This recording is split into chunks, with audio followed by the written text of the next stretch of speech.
My best friend lives right inside Philadelphia. So anytime I go visit her, it's easiest to take the train. I love the whole experience of taking the train, and maybe I've romanticized it a little bit. I love the back and forth motion, watching the trees blur by, and of course, I love the train station. I love 30th Street Station. The sounds. I'm going to miss the click-clack of that board that announced the train departures. I love the sounds of the people, of luggage scooting across the floor. The smells. There's nothing like an Annie Ann's pretzel, am I right? I love the smells of the food and the coffee. This is a place of so much life and activity, and I drink it all in. Now, what most of the people coming and going, and probably even the people that work there don't know, is a church was started at 30th Street Station.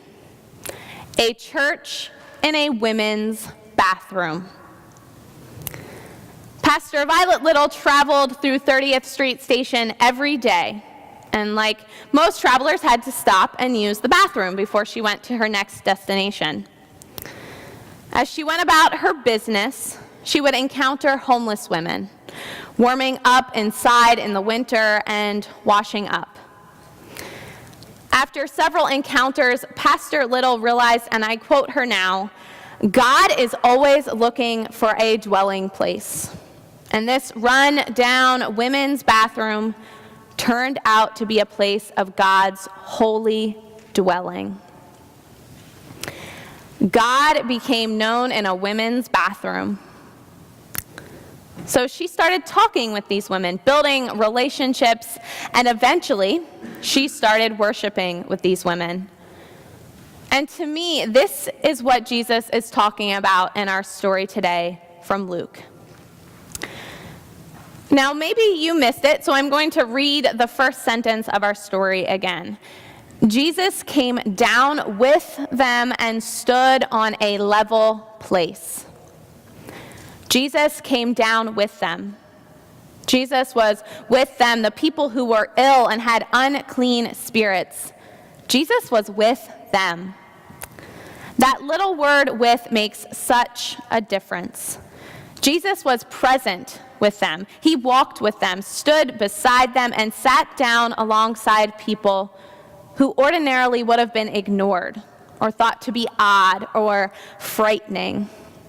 People to be avoided. But Jesus was with them. And our story for today tells us that he was on a level place with them. He came down to their level. Then what Jesus says next is so simple, but probably so shocking. He begins to proclaim blessings to the poor, the hungry, the grieving, the hated, and the exiled. Nadia Bolz-Weber beautifully encapsulates this moment and writes this of Jesus' blessings. Maybe Jesus was simply blessing the ones around him that day who didn't otherwise receive blessing, who had come to believe that for them, blessings would never be in the cards. She writes, come on, doesn't that sound like something Jesus would do? Extravagantly throwing around blessings as though they grow on trees. Jesus was blessing those that didn't know what it meant to be blessed. Jesus was blessing those that no one else would bless. Jesus always blesses the most unlikely people. Jesus blesses the people we would never imagine blessing. Jesus blesses the people we ignore, the people we are afraid of, and even the people we hate. Now, who are those people Jesus blesses? Jesus blesses the people who come here for giant gift cards when they can't make ends meet. Jesus blesses those women in the bathroom at the train station.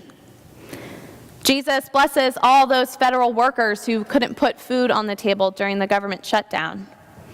Jesus blesses those who rely on food stamps and governmental aid. Jesus blesses those who have doubt, who are unsure of their faith.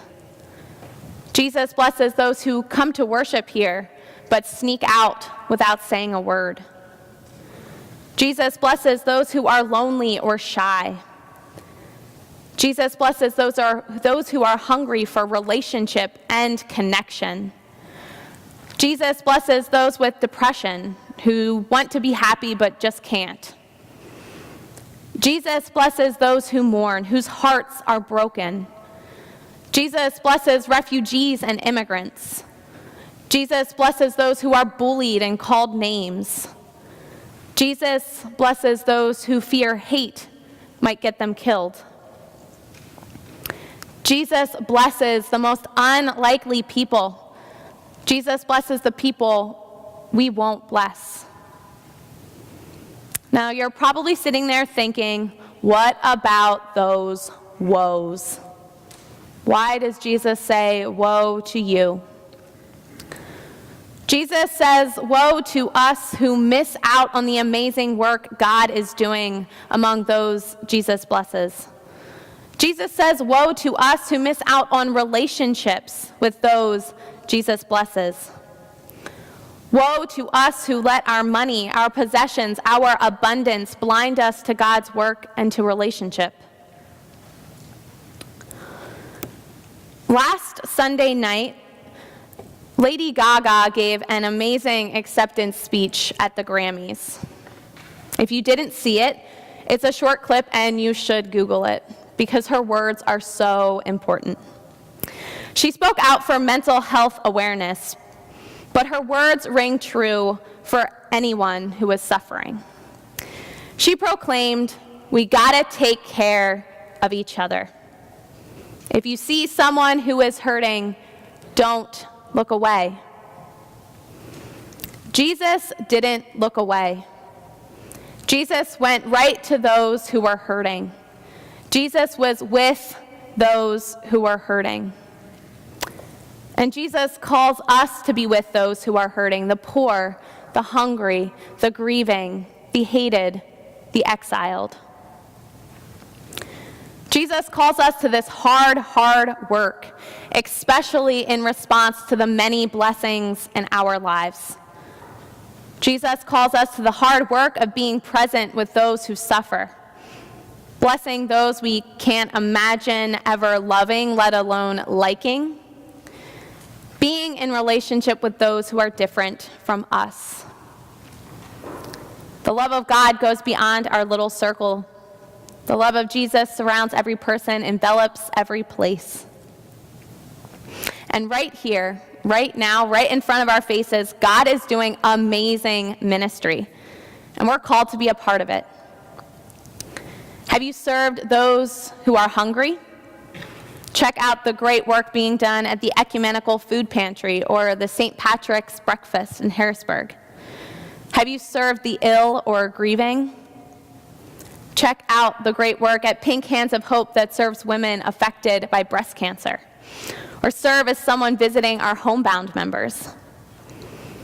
Have you served those in exile? Join us for worship at Dauphin County Prison and be changed by the faith of those incarcerated. Friends, we have received the grace of God. We have been blessed abundantly. And God has been made known in the many blessings in our lives. And now we've been called to make God known in the lives of others, abundantly blessing them. Amen.